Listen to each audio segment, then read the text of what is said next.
Picture this, I'm sitting at home just a few weeks into my retirement. The initial thrill of freedom has worn off. Instead of feeling relaxed, I'm feeling lost and lonely. My anxiety has increased and I've just left a high-pressure job that used to consume most of my waking hours, and now I've got all this time on my hands to do what I love doing. I'm overwhelmed, I feel directionless, and I feel like a ship without a rudder. I begin to wonder, is this all there is to retirement? Now that was me 2 years ago. So hi, it's Jeanette Brown from Life Journal here. Today I want to talk about how I went from that low point to where I am now, embracing what's been called the great unretirement. Now I'm going to share with you some powerful tools and strategies that help me and might help you too, no matter where you're at in your retirement journey. Now first of all, what is the great unretirement? Now this is an increasingly popular lifestyle trend where people over 55 who have retired return to the workforce. And of course, there are people who don't retire at all. Now, a recent report by the USA Agon Centre for Longevity and Retirement found that 72% of workers plan to continue working past the age of 65, with 43% saying they will work part-time and 29% saying they will work full-time. Now, the reasons people go back to work or stay in work are varied. They may miss the intellectual stimulation, the connection with colleagues, a sense of belonging and of being part of something greater than themselves. For many, it is a time to pursue a passion project or decide to work part-time, utilising the skills and experience gained over many years. They may need to go back to work out of necessity for financial reasons, or they may just need more in their lives.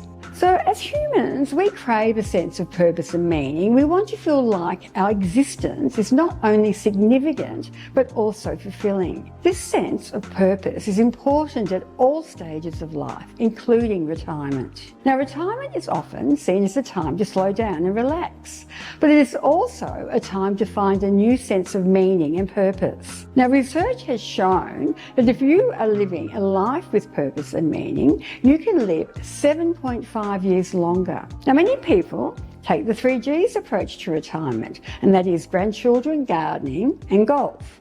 And of course, that's great, but that is not for everyone. It's certainly not for me, as I don't have any grandchildren, I don't have a garden, and I'm not a golfer. Now I'm going to go through the 5 powerful tools and strategies that help me and can help you in your retirement journey. So number 1, plan, plan and plan.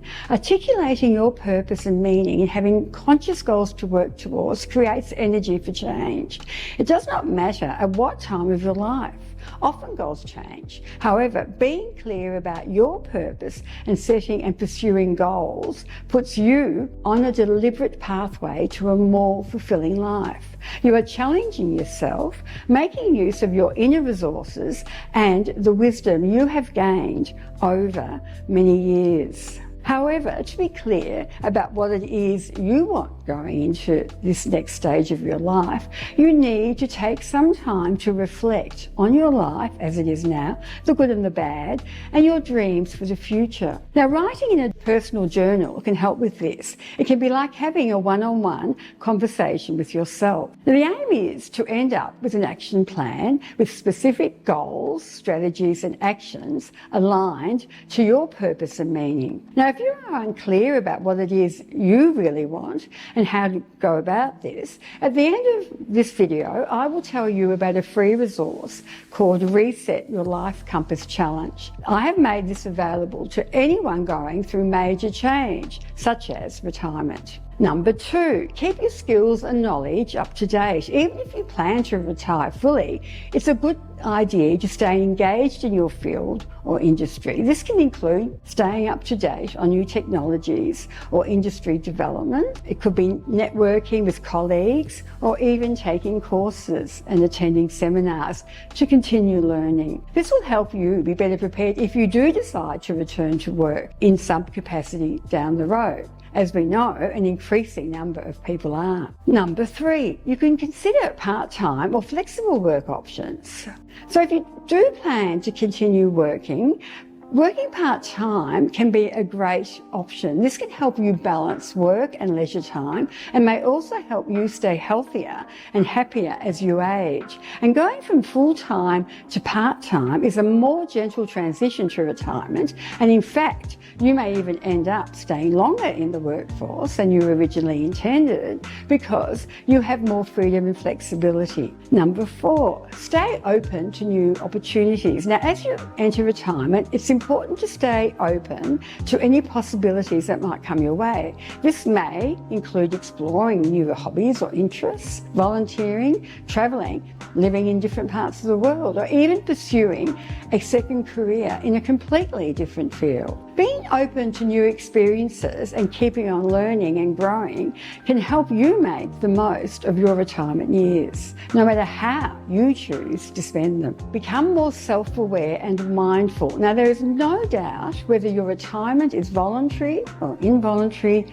the ending comes with a form of grief and uncertainty, and there is a grieving process. Now, it's good to familiarise yourself with the 6 different stages of grief, which are denial, anger, bargaining, depression, acceptance, and then meaning. Understanding why you are feeling the way you do really does help. Now, during this time, be prepared for any ingrained habits and thought patterns that lead to anxiety and stress to exacerbate. Preparing yourself emotionally to ensure a smoother transition is key here. I can't emphasise this more strongly.